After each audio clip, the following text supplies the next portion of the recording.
महर्षि दुर्वासा और कल्प वृक्ष की कहानी। दोस्तों, कहानी बड़ी ही शिक्षाप्रद और महत्वपूर्ण होने वाली है। आपसे निवेदन है कि इस कहानी को पूरा देखना और वीडियो के अंत तक हमारे साथ बने रहना। दोस्तों, एक समय की बात है कि जब श्री रामचंद्र जी का दर्शन करने के लिए अपने 60,000 शिष्यों के साथ दुर्वासा ऋषि अयोध्या को जा रहे थे। तब मार्ग में जाते हुए दुर्वासा ने अपने मन में सोचा कि मनुष्य का रूप धारण करके यह तो विष्णु जी ही संसार में अवतीर्ण हुए हैं। यह तो मैं जानता हूँ, किंतु संसारी लोगों को इसके बारे में क्या पता है। आज मैं उनका पौरुष उनको दिखलाऊंगा। अपने मन में इस तरह का विचार करते हुए दुर्वासा ऋषि अयोध्या को आए और नगरी में प्रवेश करके सबको साथ लिए।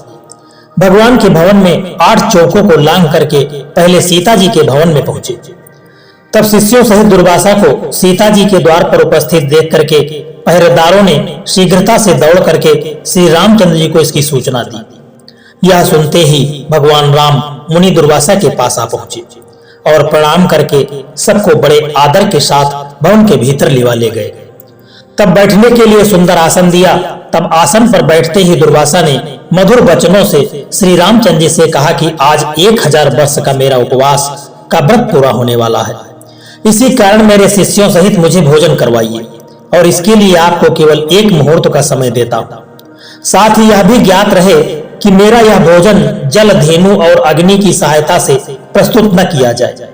केवल 1 मुहूर्त में ही मेरी इच्छा के अनुसार वह भोजन जिसमें विविध प्रकार के पकवान प्रस्तुत हो मुझे प्राप्त हो। इसके अतिरिक्त यदि तुम अपने गृहस्थाश्रम या गृहस्थ धर्म की रक्षा चाहो तो शिव पूजन निमित्त मुझे ऐसे पुष्प मंगवा दो कि जैसे पुष्प यहाँ अब तक किसी भी ने देखे न हो। यदि यह तुम्हारा किया न हो सके तो मुझे स्पष्ट कह दो कि मैं इसमें असमर्थ हूँ, मैं चला जाऊंगा। तब मुनि की इस तरह की बातों को सुन करके भगवान श्री रामचंद्र जी मुस्कुराने लगे और नम्रता से कहा कि भगवान, मुझे आपकी यह सब आज्ञा स्वीकार है। तब श्री राम की बात सुन करके दुर्वासा ने प्रसन्न होकर के कहा कि मैं सरयू में स्नान करके अभी तुम्हारे पास आता हूँ, शीघ्रता करना। हमारे लिए सब सामग्रियों को प्रस्तुत करने के लिए अपने भाइयों तथा सीता को शीघ्रता के लिए कह देना। रामचंद्र जी ने कहा कि अच्छा, आप जाइए, स्नान कराइए। दुर्वासा जी स्नान करने चले गए। राम चिंतित हो गए। लक्ष्मण आदि भ्राता जानकी तथा सबके सब व्याकुल होकर के राम की ओर निर्मेष दृष्टि से देखने लगे। मुनि ने तो इस प्रकार की सब अद्भुत वस्तुएं मांगी हैं।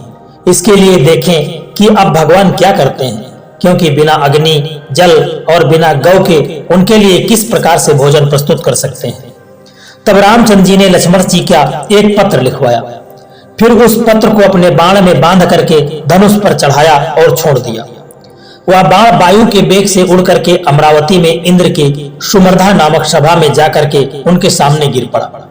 उस बाण को देख करके इंद्र व्याकुल हो गए कि यह किसका बाण है। फिर उठा करके जो देखा तो उस पर राम का नाम अंकित था।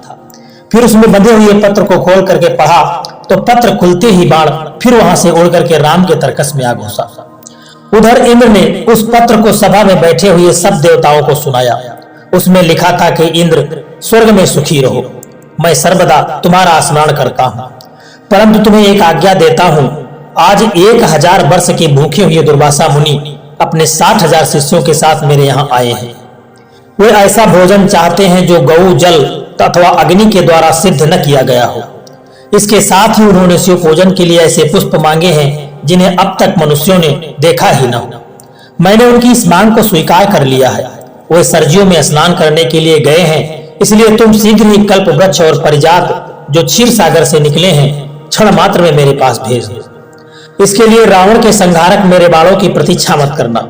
यह पत्र देवताओं को सुना करके इंद्रदेव तत्क्षण उठे और कल्प वृक्ष तथा पारिजात को साथ ले देवताओं सहित विमान पर बैठ करके अयोध्या में आ पहुंचे। लक्ष्मण जी ने इंद्र का स्वागत किया। इंद्र ने राम के पास पहुंच करके पारिजात और कल्प वृक्ष को राम को अर्पण कर दिया। इतने में ही सरयू तट से दुर्वासा ने अपने शिष्य को राम के पास भेजा कि तुम जाकर के देखो कि राम इस समय क्या कर रहे हैं। मैंने जो आज्ञा दी है उसके अनुसार कुछ अन्न अब तक बना है कि नहीं, अब तक वैसे ही चिंता मग्न है या कुछ कर रहे हैं। यदि मेरी आज्ञा के अनुसार पकवान प्रस्तुत कर रहे हो तो तब तक कितनी सामग्री तैयार हुई है, यह सब तुम चुपके से जाओ और देख करके मेरे पास आओ। तब जो आज्ञा, ऐसा कह करके वह शिष्य राम के भवन में आया। देखा तो कल्पवृक्ष और पारिजात से युक्त देवताओं की मंडली में राम विराजमान है। यह देख करके वह शिष्य शीघ्र ही दुर्वासा के पास पहुंचा और जाकर के वह समाचार कह सुनाया। शिष्य की यह बात सुनकर के दुर्वासा को आश्चर्य हुआ। स्नान कर शिष्यों को साथ ले दुर्वासा ऋषि श्री रामचंद्र जी के सुंदर भवन में आ पहुंचे। दुर्वासा जी को आया हुआ देख करके देवताओं सहित राम ने उठ करके उन्हें तथा उनके सब शिष्यों को बड़े आदर के साथ प्रणाम किया और उत्तम आसन पर बैठा करके सीता तथा लक्ष्मण आदि के साथ उनकी पूजा की। फिर जिन पुष्पों को मनुष्यों ने अब तक नहीं देखा था, शिव पूजन हेतु पारिजात के उन पुष्पों को राम ने दुर्वासा के समक्ष प्रस्तुत किया। उन पुष्पों को देख करके दुर्वासा मुनि ने एक बार तो आश्चर्य किया, किंतु मौन भाव से उसे ग्रहण किया। शिव जी की तथा अन्य देवताओं की उन पुष्पों से पूजा की। फिर उसी क्षण श्री रामचंद्र जी ने लक्ष्मण तथा सीता आदि को सब भोजन परोसने की आज्ञा दी। तब दिव्य अलंकारों से विभूषित सीता ने कल्प वृक्ष और पारिजात की पूजा कर अनेक पात्रों को ला करके उनके नीचे रख दिया और वह प्रार्थना करती हुई इस प्रकार बोली कि हे क्षीर सागर से उत्पन्न होने वाले तथा देवताओं के मनोरथों को पूर्ण करने वाले कल्प वृक्ष, आज शिष्यों सहित हमारे यहाँ आए हुए दुर्वासा को तुम संतुष्ट कर दो। तब सीता के इस प्रकार कहते ही कल्प वृक्ष ने पल मात्र में वहां रखे हुए करोड़ों पात्रों को अनेक प्रकार की खाद्य सामग्रियों से पूर्ण करके भर दिया। फिर तो उन सब अन्नों को उर्मिला सहित सीता ने स्वर्ण के पात्रों में रख रख करके दुर्वासा के समक्ष परोस दिया। फिर तो रामचंद्र से निवेदित दुर्वासा ने अपने शिष्यों के साथ बड़े प्रेम से वह सब भोजन किया। फिर हाथ मुंह धो करके तांबूल तथा दक्षिणा ली और बड़ी खुशी के साथ भगवान राम के वो दरबार से वापस होकर के दुर्वासा ऋषि चले गए और वह पूरी तरह से संतुष्ट होकर के चले गए। दोस्तों, जबकि ऐसा कहा जाता है कि यदि दुर्वासा ऋषि के कई उदाहरण मिलते हैं पुराणों में कि यदि उनके मन की बात को कोई नहीं मानता है तो वे तत्काल श्राप दे देते हैं।